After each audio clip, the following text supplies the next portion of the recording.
Hey guys, so it's definitely been a minute. Gosh, I think it's been a year since I've actually posted a video. And I don't know if you remember when I started this, I never wanted to be a content creator, right? I just was a guy that had a lot of Jeeps in my history and built a lot of rigs, and I wanted to just kind of pass along, especially some stuff that's this was a whole new thing for me, and I'm really used to your CJs and TJs and LJs. Not so much the JKs. Only had to make maybe 3 of them. But anyhow, the Gladiator and JL line was completely new for me. And again, during that time when I started this video series, it was really one for memories, and 2, it was that I wanted to basically show my pitfalls, if you will, or my learning experiences building this thing, because it was very new to me. I, at that time, kind of post-COVID, there's just a lot of, I just didn't like the way YouTube creators were going. Not that that's my problem, but maybe it is my problem. But I just didn't, it was a group I didn't really want to be associated with. I can't tell you how many experts there's been out there that's put crap on that, they had maybe one Jeep and had a shop build it for them, and all of a sudden they were the experts and people were just thinking that they're great. And I met a lot of them and it just wasn't impressed. Anyhow, I digress a little bit. But anyhow, so a couple things changed with Gladiator. One is I got an LJ, and I can show you that later, but been doing a lot of more rock crawling, if you could say. It's been rolled, it's caught on fire, I mean, all kinds of stuff, broken gears, axles, you name it. And this thing, for the last probably 8 months, I've been having locker issues in the front again. And I do have the Taser Mini adapter locker thing, but I didn't realize my front locker wasn't working. And so I want to show you exactly how this thing's responding, because when I've got all the lockers engaged, the lights work, everything, the computer thinks that everything is working normal. However, in the real world, it's not. So I'm going to show you a real quick clip, and then we're going to go from there.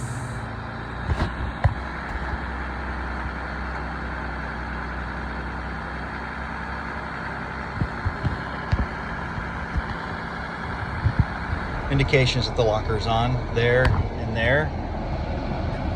All right, so you just saw that clip, and just so you know, I've been wheeling probably for, I don't know, maybe an hour. So it's not like I just turned the lockers on and that front tire was bound up and the other one just wasn't engaging. I had all the lockers going up that obstacle probably for, I don't know, a few hundred yards, I don't know, maybe 20 yards. So anyhow, so that was kind of the reaction. Is I didn't know that my locker wasn't working until at that moment somebody had pointed it out, and then I took that opportunity with my cell phone to just capture that moment. But anyhow, so the common fix that people are doing, this is the Taser fix by Z Automotive. They're the same guys that make the Taser Mini, and it's got the sensor external on it, and this is just plugs in line to your locker. You've probably seen a million YouTube videos on this thing. This is the common locker fix. What happens, I guess, apparently, is that the oil in the differential gets hot and it seeps into the electronics, and then it just goes haywire, and therefore your locker service locker light comes on. So a lot of guys will just plug this in. It seems to happen in the back a lot, the rear. They plug this in line and voila, the light goes off and you're in business. So I picked this up. I've had it for a while, and I used it in the front because that's where my problem was.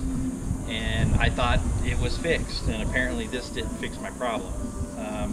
Kept my lights happy, obviously, but the mechanical aspect of the locker, not so happy. So solutions. I've been kind of dragging my feet.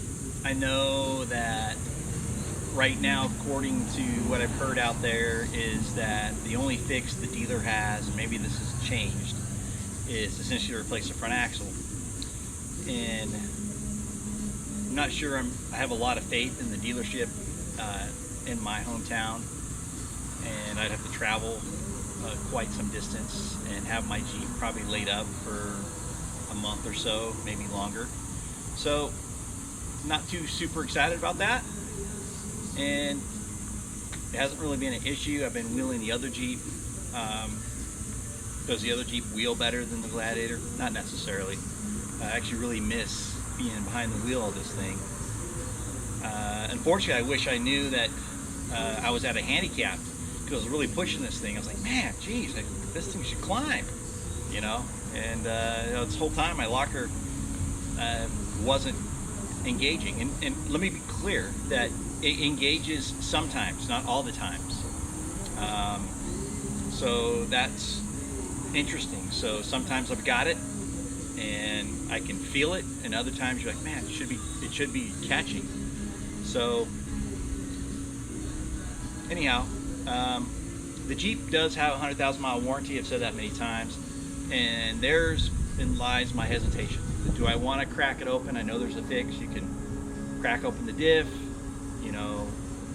mess with the electronics, and everything's good. And I don't want to do that at this point. If it's necessary, I might go down that road. But at this time, there's no happy ending in this story. I'm going to find out. I will hopefully post my solutions when I find out what they are. And I got a couple more videos because there's been a couple changes I did to the JT. It's been good catching up, and hope to see you guys at Trail Hero or Winter 4x4, and I'll be around. Cheers.